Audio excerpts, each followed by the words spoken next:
Usaha mikro, kecil, dan menengah menjadi ujung tombak pemerintah dalam mendorong perekonomian Indonesia.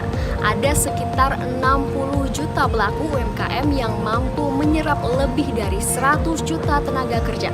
Bahkan UMKM mampu menyerap 60% PDB di tanah air.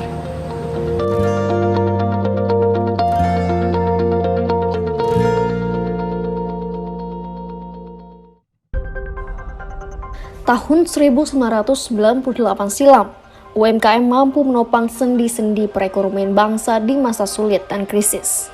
Industri besar dan perbankan satu persatu gulung tikar. Namun, sebagian besar UMKM tetap bertahan bahkan cenderung bertambah.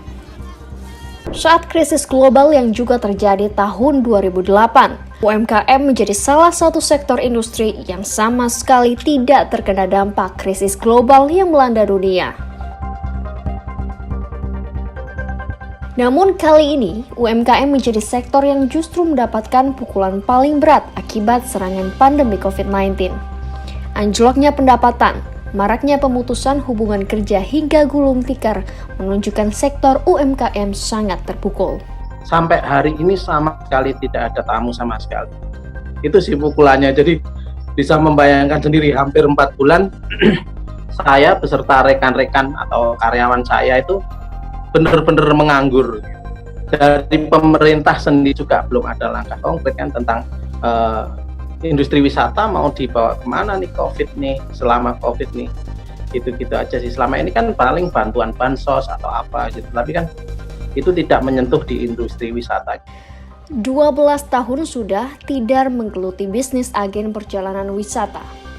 Namun, 2020 menjadi tahun terberat dalam hidupnya. Industri pariwisata di dunia mengalami penurunan tajam pada tahun ini. Tercatat pariwisata di wilayah Asia menurun hingga 27% atau sekitar 164,7 miliar dolar Amerika. Pandemi COVID-19 membuat Tidar tidak lagi memiliki pemasukan karena usaha agen perjalanan wisatanya terdampak pandemi. Kondisi untuk tetap bertahan membuat Tidar terpaksa banting setir menjual makanan dari rumah untuk dapat bertahan hidup. Karena saya hobi masak, saya jualan makanan dan hasilnya jauh banget dibandingkan wisata karena saya juga kan pemain pemula kan di bidang kuliner. Dampak pandemi tidak hanya dialami pelaku bisnis pariwisata, tapi juga berdampak terhadap pengusaha makanan. Kondisi ini tidak lantas membuat Leo pesimis. Inovasi menjadi modal utamanya untuk tetap bisa menjalankan bisnis di kala ekonomi dan daya beli masyarakat yang terus menurun. Jujur aja kita sudah punya banyak senjata gitu. Kaget tapi lebih siap, boleh bilang lebih siap gitu kan.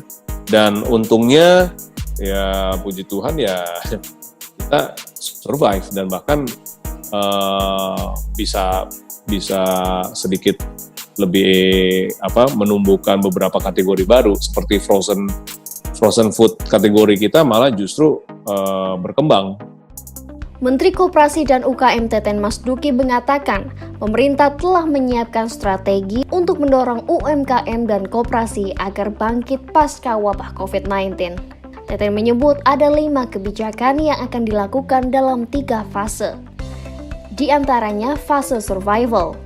Di fase ini, Kementerian Koperasi dan UKM akan membantu para pelaku UMKM dan koperasi yang terdampak pandemi COVID-19 agar dapat bertahan. Karena banyak permintaan konsumsi turun, industri juga banyak yang berhenti berproduksi, ekspor juga banyak negara yang menunda impornya, sehingga banyak UMKM yang mengalami kesulitan untuk membayar pinjaman mereka ke lembaga pembiayaan baik bank maupun non bank gitu. Nah, ini kami sudah membuat kebijakan yaitu restrukturisasi utang. Ya, jadi utang cicilan kewajiban mereka ke bank bisa ditunda 6 bulan, subsidinya di bunga kreditnya disubsidi pemerintah, lalu juga pajak di subsidi pemerintah, sehingga kita harapkan ini bisa membantu masalah cash flow dari teman-teman UMKM dan koperasi. Selain itu, Teten juga menyampaikan akan ada pemodalan baru yang mudah dan ringan bagi UMKM dan koperasi. Perbankan saya kira masih tersisa alokasi untuk KUR 129 triliun dari 190 triliun yang dialokasikan untuk tahun ini dengan bunga 6%. Jadi saya kira cukuplah kalau menurut kami dana yang tersedia untuk mendukung kebutuhan modal kerja bagi UMKM. Fase selanjutnya, recovery. Nantinya akan diidentifikasi sektor dan daerah mana saja yang sudah dapat dilakukan reaktivasi. Tentunya menunggu kebijakan dari Kementerian Kesehatan dan gugus tugas percepatan penanganan COVID-19 serta kesiapan pelaku UMKM untuk menerapkan protokol kesehatan.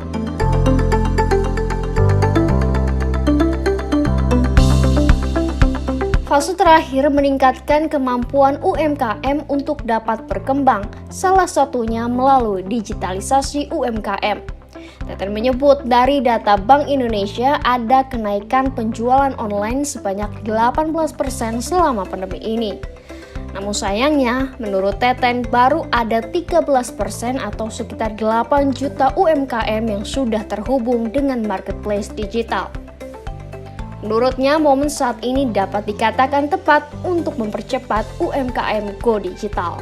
Membangun UMKM digitalisasi itu bukan sekedar apakah dia terhubung dengan market online, tapi juga bagaimana kemampuan UMKM bisa berbisnis di online. Meskipun pemerintah sudah memberikan sejumlah stimulus, namun selama berusaha dan berinovasi akan selalu ada jalan bagi pelaku usaha agar tetap bertahan di tengah pandemi COVID-19.